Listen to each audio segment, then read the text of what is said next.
हमारे धर्मशास्त्रों में भगवान शिव और देवी सती के प्रेम के बारे में काफी विस्तार से वर्णन किया गया है। भगवान शिव को देवी सती के बिना शव की संज्ञा दी जाती है, यानी सती के बिना शिव अधूरे हैं। सती को शिव की अर्धांगिनी भी इसी कारण ही कहा जाता है। धार्मिक मान्यताओं के मुताबिक ब्रह्मांड में सबसे पहले भगवान शिव और माता सती का विवाह हुआ था। उसके बाद ही विष्णु, ब्रह्मा और दूसरे देवी देवताओं का विवाह हुआ।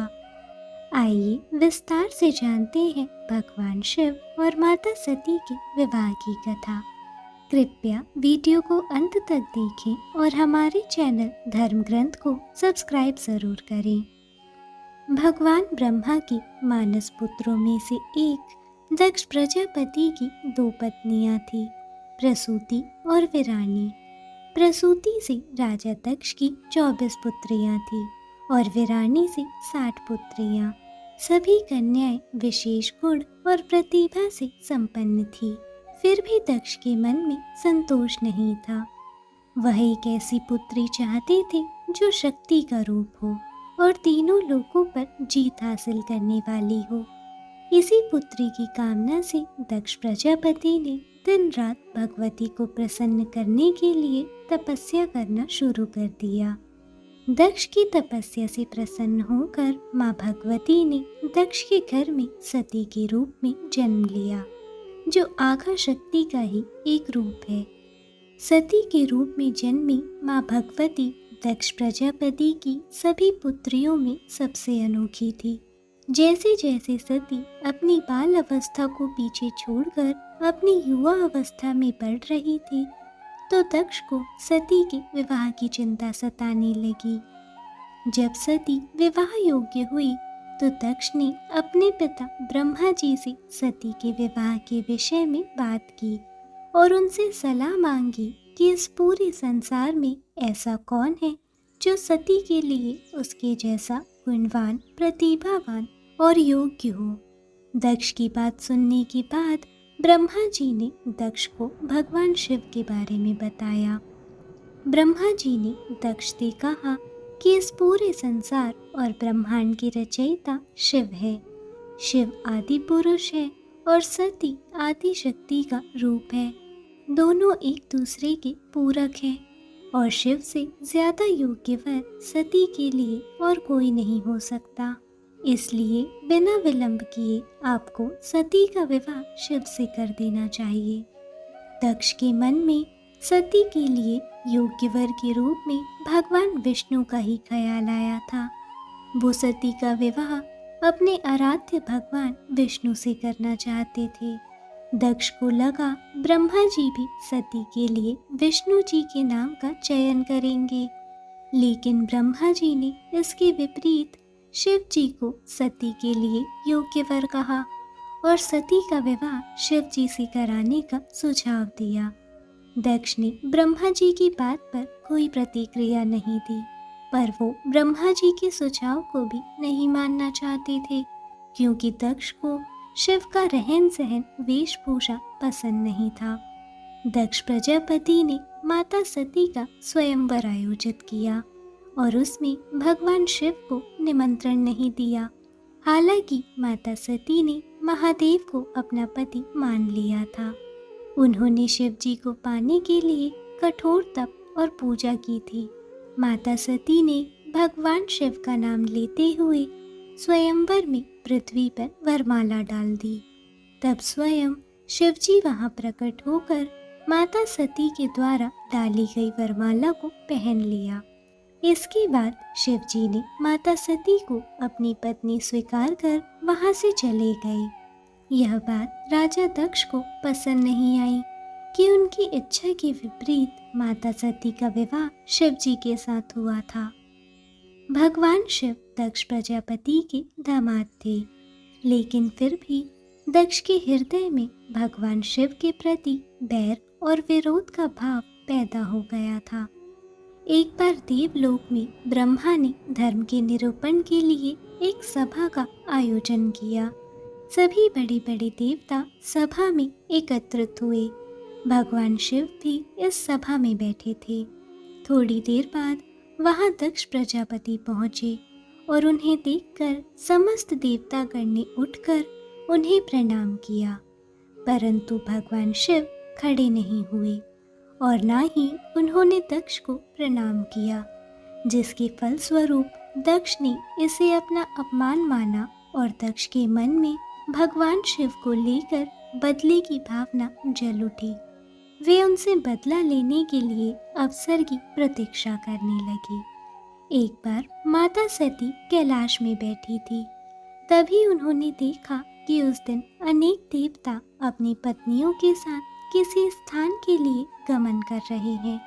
उन्होंने शिव जी से पूछा कि आज सभी देवगण कहाँ जा रहे हैं। भगवान शिव ने उत्तर दिया कि सभी देवी देवता आपके पिता द्वारा आयोजित महायज्ञ में सम्मिलित होने जा रहे हैं।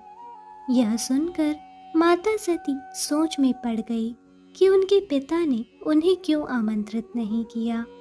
फिर उन्हें लगा कि शायद उनके पिता उन्हें निमंत्रण देना भूल गए होंगे, इसलिए उन्होंने शिव जी से कहा कि उन्हें यज्ञ में जाना चाहिए। शिव जी ने बिना निमंत्रण जाने से मना कर दिया, किंतु माता सती अपने आप को रोक नहीं पाई।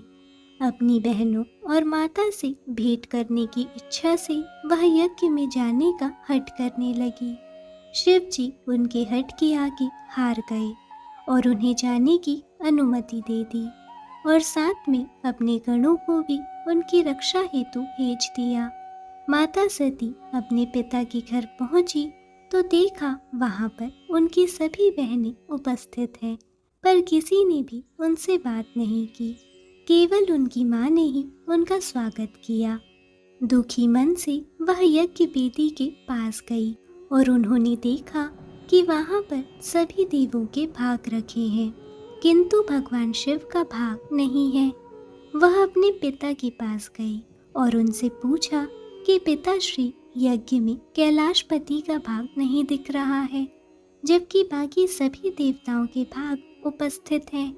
यह सुनकर उनके पिता क्रोध और अहंकार से बोले, यहाँ उसका भाग क्यों होगा? यह यज्ञ देवताओं के लिए आयोजित किया गया है। वह नग्न रहने वाला दरिद्र और भूतों का स्वामी है। वह देवताओं के साथ बैठने योग्य नहीं है। अपने पति के विषय में ऐसी बातें सुनकर माता सती क्रोध और पश्चाताप की आग में जल उठी। उनका हृदय ज्वाला की तरह भभकने लगा। उनकी आंखें क्रोध से लाल हो गई। उन्होंने क्रोध और पीड़ा से कांपते हुए कहा, मंगलकर्ता शिव के प्रति ऐसी बातें बोलकर आपने बहुत बड़ा पाप किया है।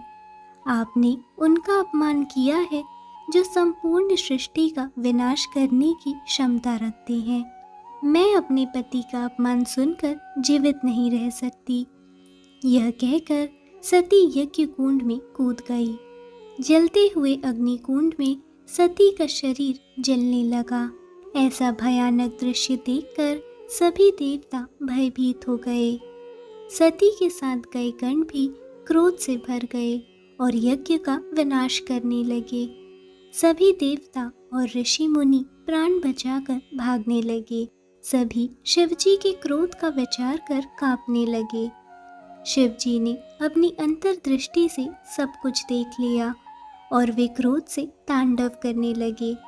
उन्होंने तांडव करते हुए अपनी जटाएं शीला में जोर से मारी और इससे वीरभद्र की उत्पत्ति हुई।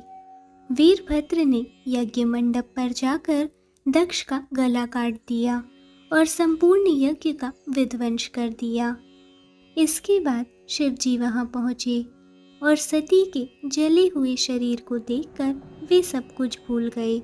उन्होंने सती के शरीर को अग्नि से निकाला और अपने कंधे पर रखकर विलाप करने लगे। वह यहाँ से वहाँ भटकने लगे। उनके दुख की कोई सीमा नहीं थी। सभी यह देखकर आश्चर्य में पड़ गए। जिसे कामदेव नहीं जीत पाए और जो किसी भी परिस्थिति में स्थिर रहते थे, वे शिव आज सती के लिए इतने व्याकुल हो रहे हैं। जो सारी सृष्टि को अपनी दृष्टि से भस्म करने की क्षमता रखते हैं। वे आज सती के प्रेम में सब कुछ भूल गए थे। भगवान शिव के रुदन से पृथ्वी ठहर गई। सारे देवता स्थिर होकर शिव जी को देखने लगे। किसी को हिम्मत नहीं थी कि वे शिव के सामने जा सके। ऐसे समय में सृष्टि के पालक विष्णु आगे आए और उन्होंने अपने चक्र से सती के एक एक अंग को काटना शुरू कर दिया। इस प्रकार सती के अंग एक एक कर भूमि में गिरते गए और जब अंत में सती के सारे अंग गिर गए तब भगवान शिव शांत हुए और स्थिर हो गए। पृथ्वी भी सुचारू रूप से चलने लगी। शिव जी के शांत होते ही सभी देवता उनकी स्तुति करने लगे और उनसे दक्ष को जीवित करने की प्रार्थना करने लगे। क्योंकि दक्ष का सर यज्ञ में गिरने के कारण जल चुका था, तब शिव जी ने दक्ष के शीश के स्थान पर एक बकरे का शीश लगाकर दक्ष को जीवित कर दिया।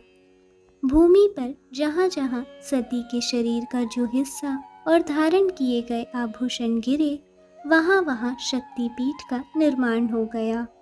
देवी भागवत में 108 शक्तिपीठों का जिक्र है, तो देवी गीता में 72 शक्तिपीठों का जिक्र मिलता है। देवी पुराण में 51 शक्तिपीठों की चर्चा की गई है। वर्तमान में भी 51 शक्तिपीठ ही पाए जाते हैं, जिनकी संसार में लोग पूजा करते हैं। तो दोस्तों, आज के लिए बस इतना ही। उम्मीद करती हूँ कि आपको हमारी आज की प्रस्तुति पसंद आई होगी। यदि हाँ, तो इस चैनल को सब्सक्राइब और इस वीडियो को लाइक और शेयर ज़रूर करें। मिलते हैं अगली वीडियो में।